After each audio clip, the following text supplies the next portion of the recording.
During the 2018 federal court case on this issue, Harvard's Dean of Admissions acknowledged that the school used different standards based on race to determine which prospective students receive recruitment letters. To you, in your testimony, you mentioned that it's universities themselves that benefit, not the students, from race-based discrimination. How does Harvard and how do other schools actively maintain internal incentives to keep discriminatory policies in place?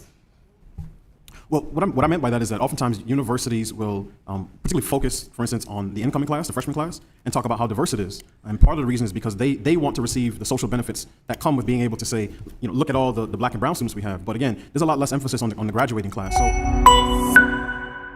And our final witness is Mr. Delano Squires, who is a research fellow at the Richard and Helen DeVos Center for Life, Religion, and Family at the Heritage Foundation, which is located in Washington, D.C., and who is testifying on his own behalf.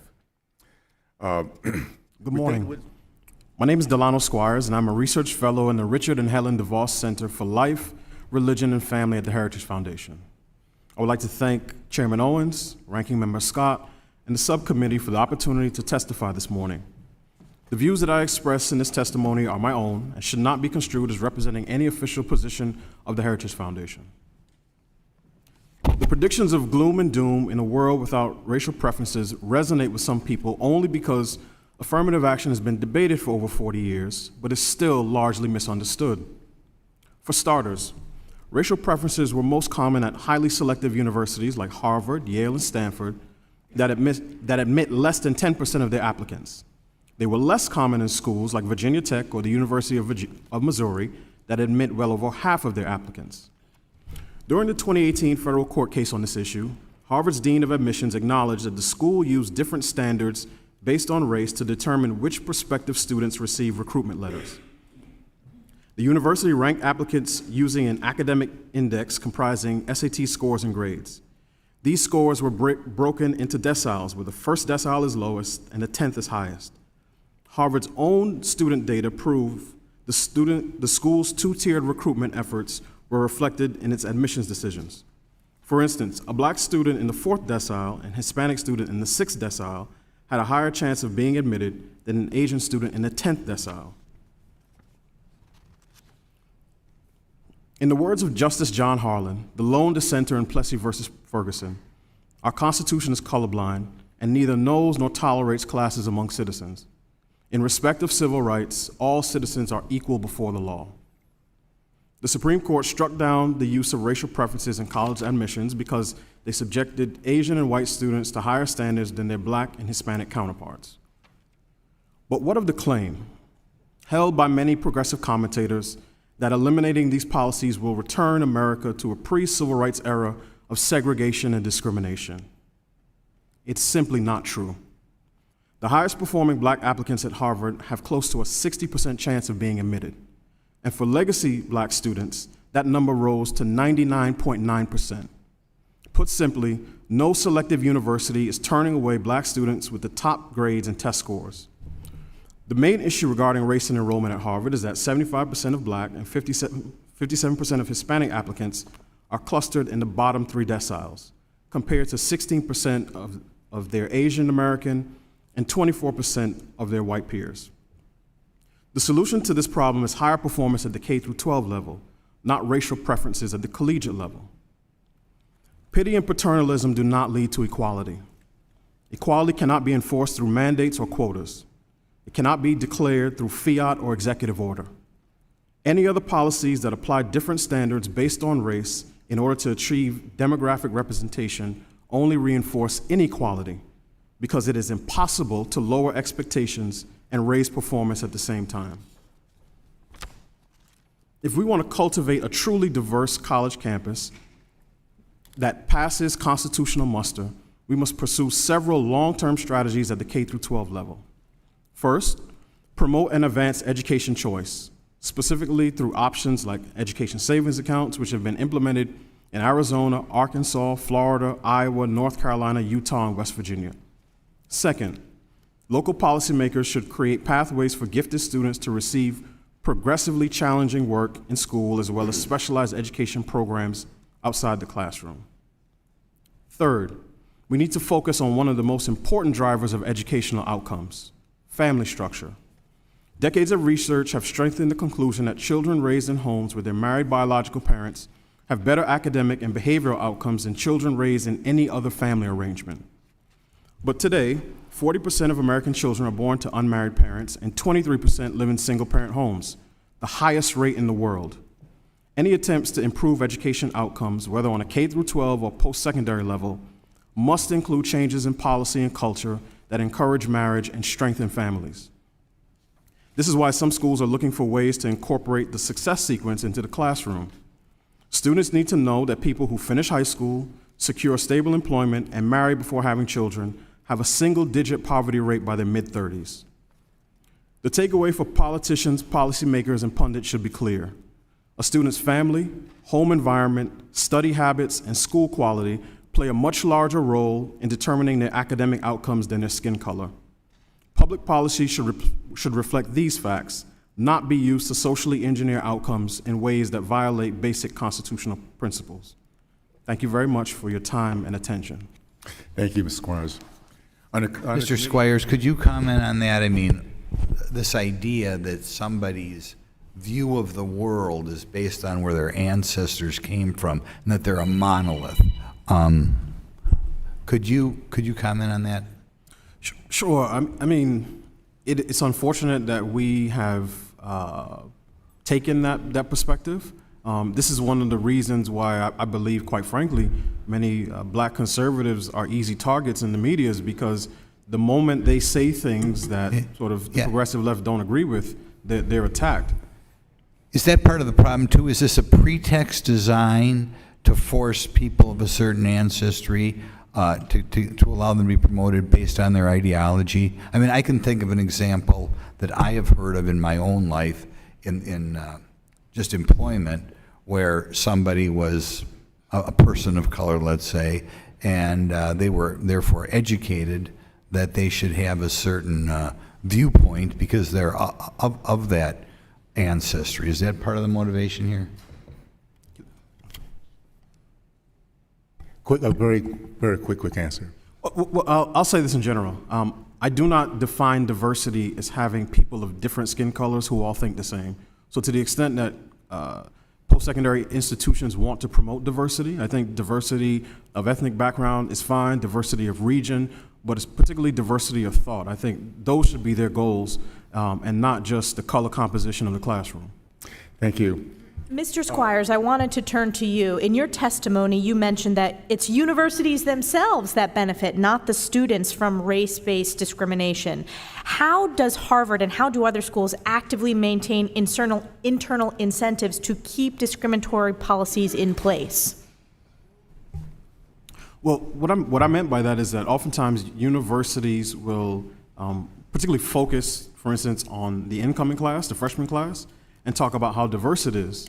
And part of the reason is because they want to receive the social benefits that come with being able to say, you know, look at all the black and brown students we have. But again, there's a lot less emphasis on the graduating class. So this happens oftentimes when individuals will say they are choosing a particular candidate for a particular position based on race and sex. And what it does, it saddles that person with the burden of feeling as if they're not being judged by their qualifications, and allows the person doing the choosing to say how virtuous they are because of how progressive they are. And Mr. Squires, how will the end of discriminatory race-based admissions help the next generation of college applicants? I think one of the things that it would do is allow everyone on campus, ideally, to be able to understand that we are all here because we're based on the same set of qualifications.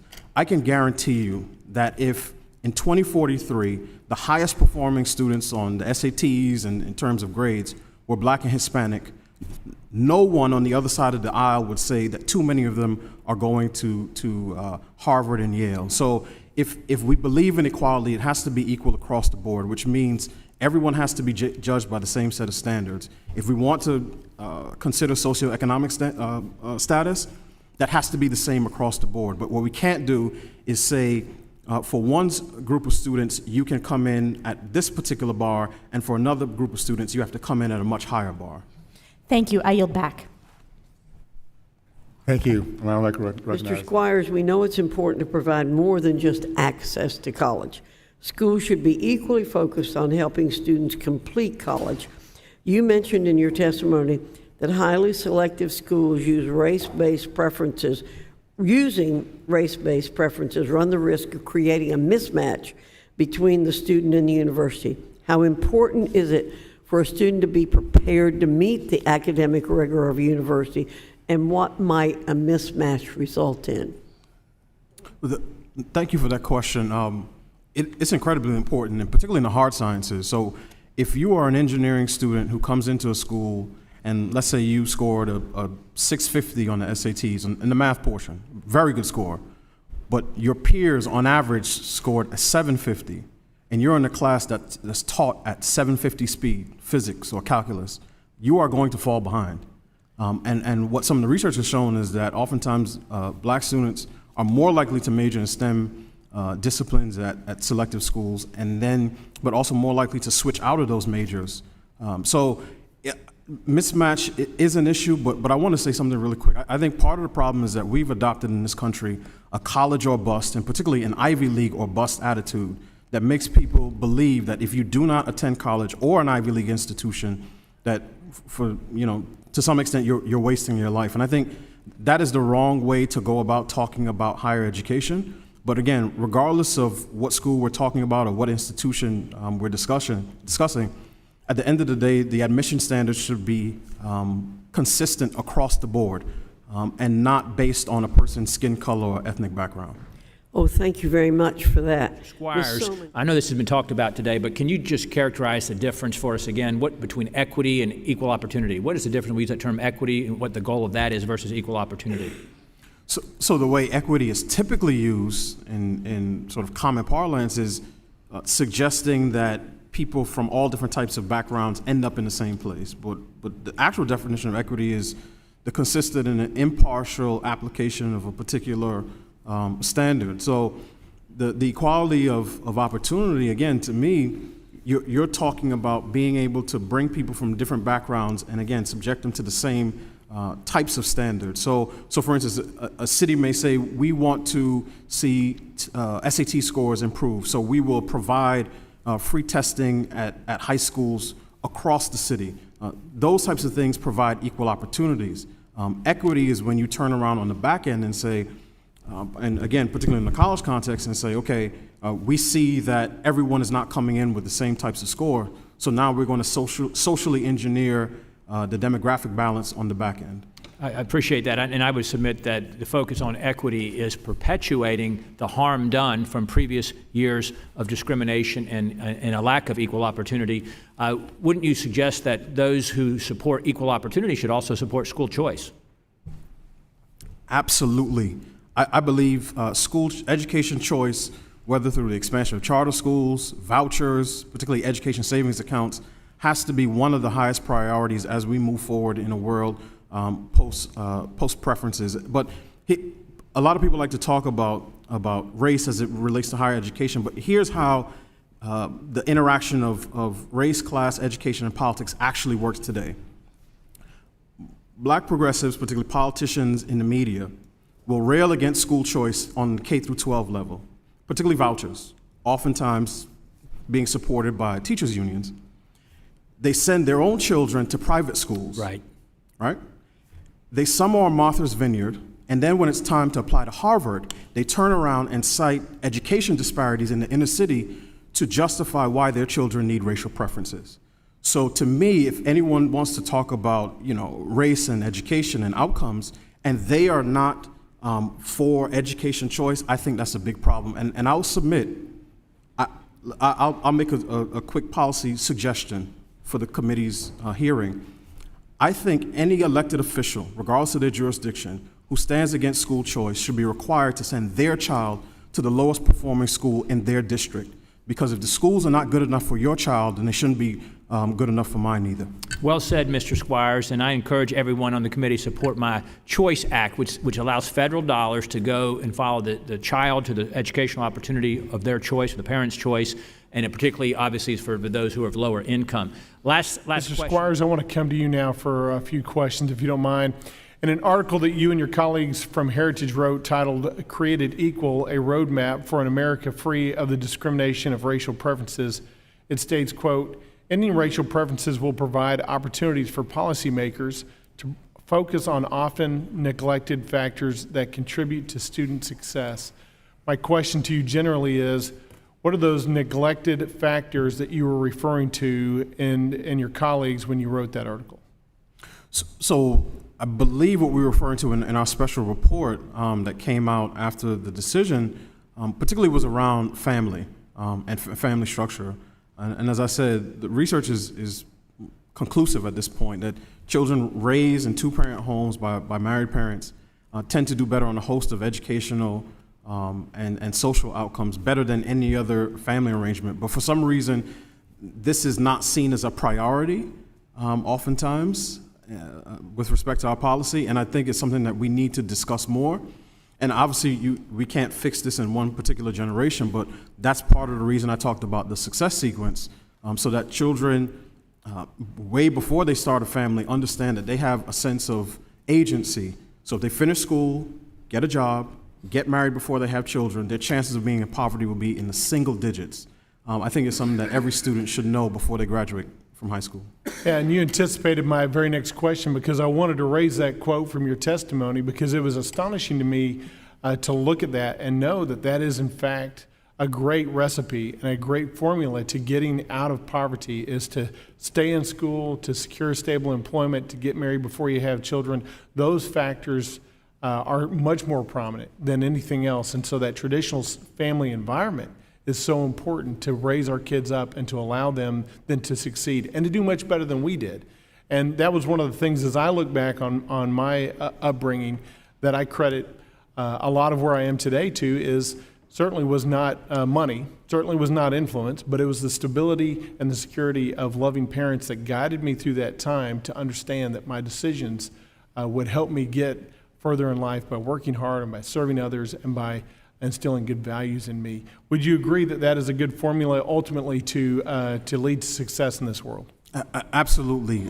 If the first time your child is read to is when they start on their first day of kindergarten, something has gone wrong, regardless of what skin color that child is. So home environment matters a great deal as it relates to education. And I think of my own father, who was the chief education officer in our home, who stayed on me consistently because he refused to allow me to settle for a B+ when he knew that I could be an A student. So students need obviously quality schools with dedicated teachers and administrators, but they also need to have the types of home environments that cultivate a sense of wonder and a lifelong love of learning. I love what you just said, and I'll yield back by finishing by saying this. I started my day out this morning talking to my first grader and my second grader back home on FaceTime, getting them to show me the books that they had checked out from the library and talking about their reading levels and what they needed to accomplish this week in school. It's very important. I yield back. Thank you. I'd like to now Mr. Scott. Thank you, Mr. Chairman. Mr. Squire, you mentioned that race should not be the only measure of diversity. I think everybody would agree with that. You ought to look at all kinds of diversity, but does the college have the right to try to have a truly diverse college students because they're going to learn from each other and they're trying to be prepared for a diverse workforce? Doesn't the college have a right to try to have a diverse student body? I think colleges have a right to, determine admission standards. Again, I'm not opposed to a diverse student body. I'm actually very much in favor of a diverse student body. Again, part of that may be ethnic, but again, a big part of it is in terms of diversity of thought. There's value to diversity of the student body because students are learning from each other, and you're not going to learn much from a socioeconomically homogeneous student body. Well, if a selective college has 100 students, equally broken up into black, white, Hispanic, and Asian, and all 100 went to Sidwell Academy, I'm not sure how much diversity you're actually going to get. So you may have people who look differently, but in terms of their life experiences, they very much may be very much the same. So I think... So they should try to diversify that.